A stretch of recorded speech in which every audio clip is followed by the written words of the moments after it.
Hi friends, అందరికీ నమస్తే. Friends, చిన్న అలర్ట్ ఏంటంటే ఛానల్ నేమ్ మార్చడం జరిగింది. ఇంతకుముందు అర్జున్ రా టాక్స్ అని ఉండేది. ఇప్పుడు వచ్చేసి అర్జున్ అఫీషియల్గా ఛానల్ నేమ్ మారింది. సో అందరూ గుర్తుపెట్టుకోండి.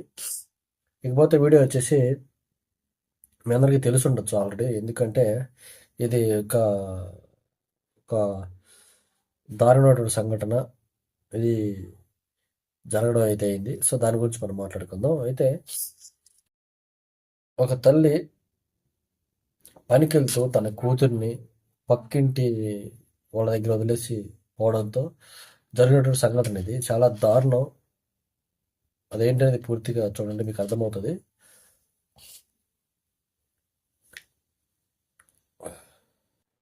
ఎనిమిదేళ్ల చిన్నారిపై ఇద్దరు అన్నాతమ్ముళ్ళు చేసినటువంటి అఘాయిత్యం.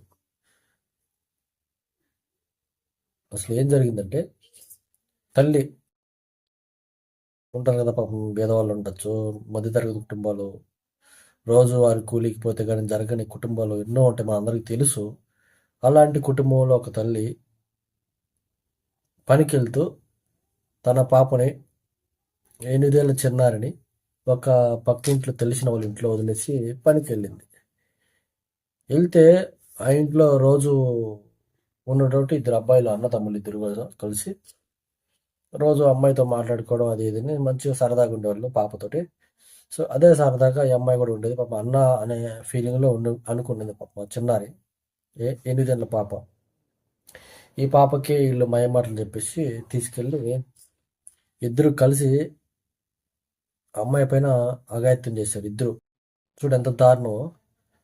ఇది ఎక్కడ జరిగిందంటే భోపాల్పల్లిలో రేగొండ అనే ప్లేస్లో జరిగింది. 8 ఏళ్ల చిన్నారి పైన ఎంత దారుణం.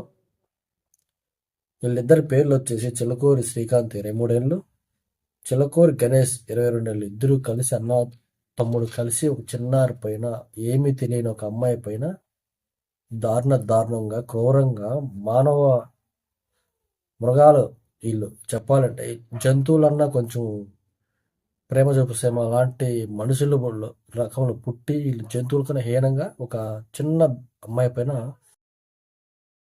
ఇట్లాంటి ప్రయత్నం చేశారు. ఒక అమ్మాయిని హత్యాయత్నం చేయడం జరిగింది.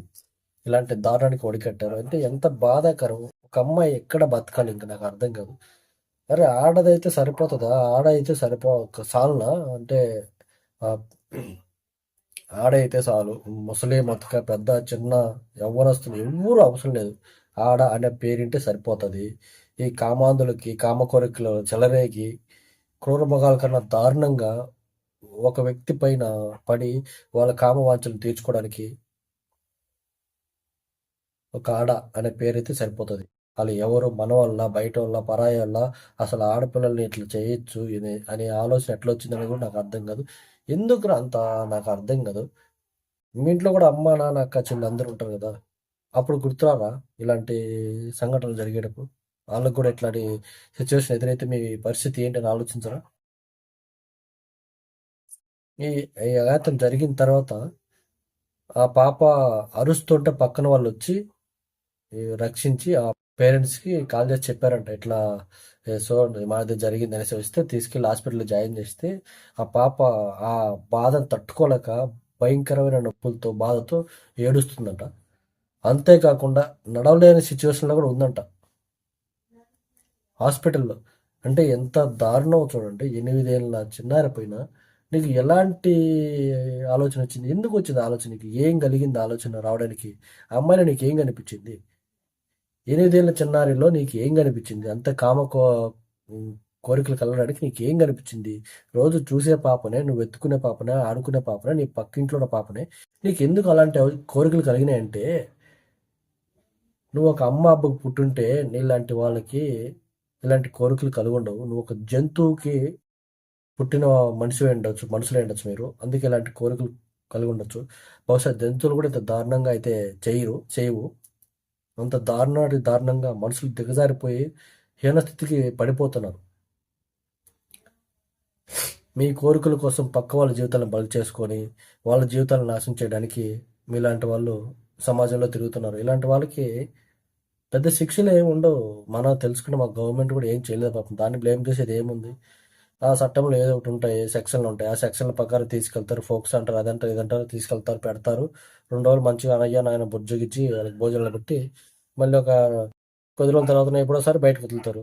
మళ్ళీ సేమ్ రొటీన్ లైఫే కదా, ఇంకేముంటుంది. ఇది పోతే ఇంకొకసారి మళ్ళీ సేమ్.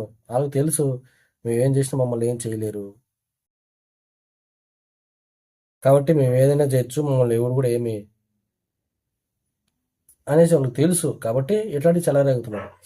అదే స్ట్రిక్ట్గా ఒక రూల్ వస్తే, గవర్నమెంట్లో ఒక రూల్ పాస్ చేస్తే ఇలాంటివి జరగకపోతాయి కదా. ఆడపిల్ల జీవితాలు అన్యాయంగా చిన్న వయసులోనే ఎట్లాంటి అర్ధాంతరమైన జీవితాలతో ఆగిపోకుండా ఉంటాయి కదా. ఈ అమ్మాయి ఇట్లా జరిగింది, రేపు ఫ్యూచర్లో ఆ అమ్మాయి భవిష్యత్తు ఏంటి, ఆ అమ్మాయి ఎట్లా బతకాలి, ఎలా ఆ అమ్మాయి ధైర్యాన్ని తెచ్చుకొని సమాజంలో తిరగాలి, ఈ సంఘటన అనేది అమ్మాయి జీవితంలో మైండ్లో ఎప్పుడు ఫిక్స్ అయిపోయి ఉంటుంది కదా. ఈ ఆలోచన ఎప్పుడు వెంటాడుతుంటుంది కదా అమ్మాయిని.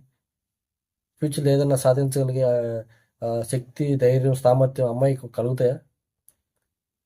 ఇప్పుడు రేపు పొద్దున్నే ఆ అమ్మాయి ఫాదర్తో ఉండాలన్నా, మా బ్రదర్తో ఉండాలన్నా అమ్మాయికి ఏ ఆలోచన కలుగుతాయి కదా. ఇలా జరిగింది నాకు, సరే ఎట్లా నేను వాళ్ళతో దగ్గర అవ్వగలనేసి. సో కాబట్టి గవర్నమెంట్ కూడా ఆలోచించాలి. ఇట్లాంటి వాటికి ఒక మంచి సెక్షన్ తీసుకొచ్చి వీళ్ళకి బుద్ధి చెప్పే విధంగా, ఇలాంటి జరగకుండా చూసుకునే విధంగా మనం కూడా గవర్నమెంట్ కూడా ప్రయత్నించాలి. సింపుల్ థింగ్ నాకు తెలిసి ఏంటంటే, మనం వీళ్ళని ఉరి తీయలేం, వీళ్ళని ఎన్కౌంటర్ చేయలేం, ఎందుకంటే మన దగ్గర అట్లాంటి చట్టాలు లేవు కాబట్టి. సో డైరెక్ట్గా సింపుల్ థింగ్ ఏంటంటే, ఇలాంటి వాళ్ళకి లైఫ్ లాంగ్ జీవిత ఖైదీ వేస్తే బెటర్ ఆప్షన్ అనేది నా ఫీలింగ్. ఎందుకంటే ఇలాంటివి జరగకుండా ఉంటాయి కొంచెం బెటర్గా. ఫ్యూచర్లో తిరగలేరు అమ్మాయిలు, ఇంట్లోనే సేఫ్టీ లేనప్పుడు బయట ఎక్కడ ఉంటుంది అసలు. లేదు, సేఫ్టీ లేదు, ఆడపిల్ల అనే పేరుకి సేఫ్టీ లేదు. ఆడపిల్ల అంటే సరిపోయి అది ఇంక ఏదైనా చేయొచ్చు, ఎట్లయినా మనం చేసిన అడిగేవాళ్ళు లేడు అనే రకంగా దిగజారిపోతుంది సమాజం ఇప్పుడున్న పరిస్థితుల్లో.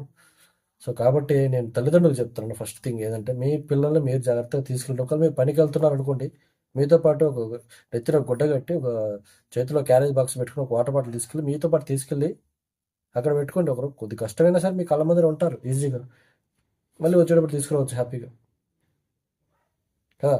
ఇట్లా పక్కింటి వాళ్ళు నమ్మేసి, ఎదురింటి వాళ్ళు నమ్మేసి అప్పచెప్పిన అనుకో, మీ జీవితాలు, మీ పిల్లల జీవితాలు అన్యాయం అయిపోయి రోడ్ల పని అయిపోయి వాళ్ళ ప్రాణాలు పోయే పరిస్థితి కూడా వస్తుంది. సో కాబట్టి తల్లిదండ్రులు ఎవరైనా సరే జాగ్రత్తగా మేలుకోండి ఇలాంటి సంఘటనలు జరుగుతున్నప్పుడు.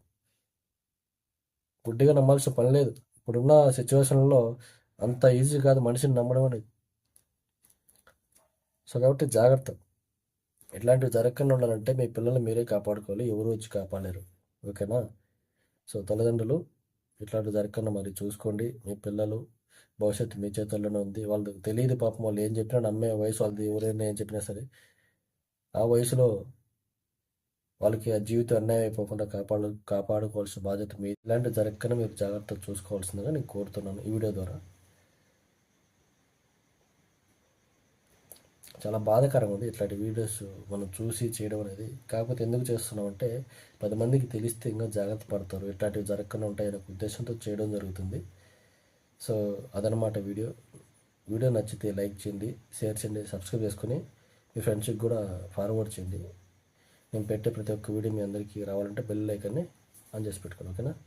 Thank you.